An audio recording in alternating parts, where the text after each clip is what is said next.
That normally at my age, I wouldn't be talking this way with children. My grandchildren are all grown now, So this early learning center, I think, is good for me, and it's good for the children because they get to react with us, and it's not only me. There's the other ladies that come. They're like grandmas, and they just do a good job with the kids, and they look forward to the kids running up to them, and I do too. There's just no question about it. It's like you're somebody.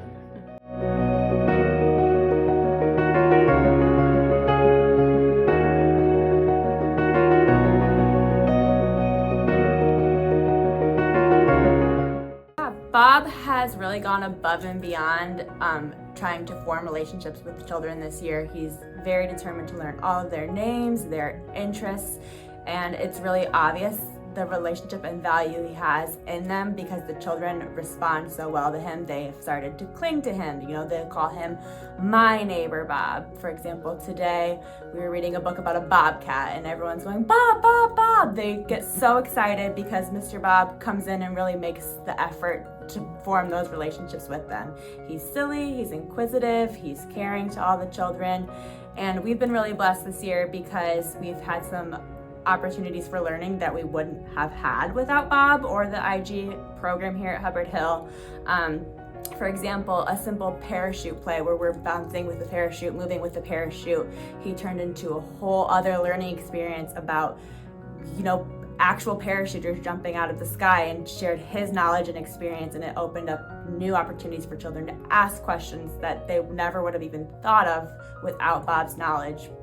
So he's really, and in the classroom, children are bringing in what they know from Bob to our learning that we're doing without the neighbors, and they're wondering, well, can Bob do this? Has Bob ever done this? And they've got ideas and questions that they want to ask Bob because of the relationship they've been able to build with him this year.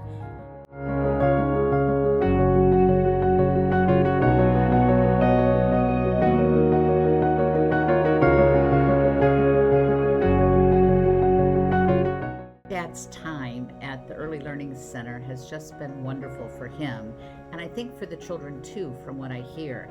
My mom passed away in August, and we had thought that she would be the one to be volunteering at the Early Learning Center because she had spent 20-some years as a kindergarten and first grade teacher.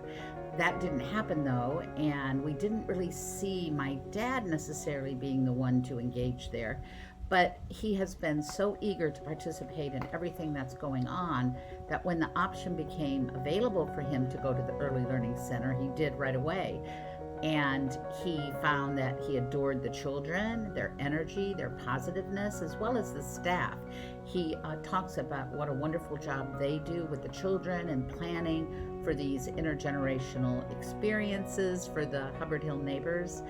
And I think with my mom passing, and they had almost been married 71 years, or maybe almost 72 years, it really gave him a renewed purpose in life. It filled a huge void in terms of joyfulness and happiness.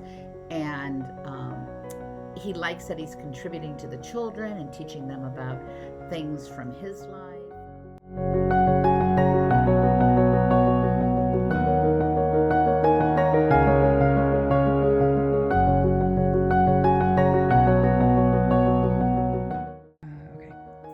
So we are big fans of ELC. This is our third year being here and have just loved so much about the program. And when you were moving over here to Elkhart, we were just praying, okay, we're going to do this. This is a drive, this is a commitment. And really it was just a no-brainer because everything we love about the programming, the teaching, the faith-based learning, and we just couldn't get that anywhere else. And we knew how much Brooklyn loved it, and then just learning so much more about what this intergenerational component could add to it. It was just really interesting, and just seeing there's nothing like that around here, but just reading about what the studies say, what this could bring, we're like, okay, let's give this a try. And being on the other side of it now, it's just so much more than we could have ever imagined. Just seeing the different interactions that Brooklyn's able to have with the neighbors on the hill.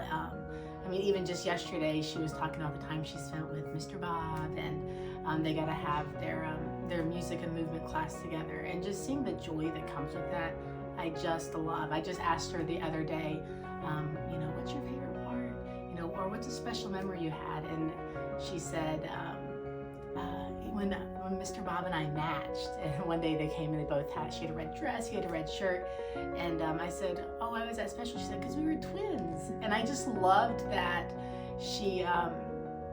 it didn't matter. I mean, he's in a whole different generation than her, but she just saw that connection and that common ground, and because of that, they were twins. And I just thought that was super special. And there's just so many special interactions they get to have, not just their neighbors being with them and encouraging them, but how they get to go and they get to show up, and the joy it brings both of them. But this has filled a gap that I didn't know I had. I really didn't. But then I started, and now I'm enthused about it. So, but thank you, Hubbard Hill. Coffee, I love tea. I love the tea, the jive, and it loves me. Coffee and tea, the best drink will be a cup, a cup, a cup, a cup, a cup. Hey, girl.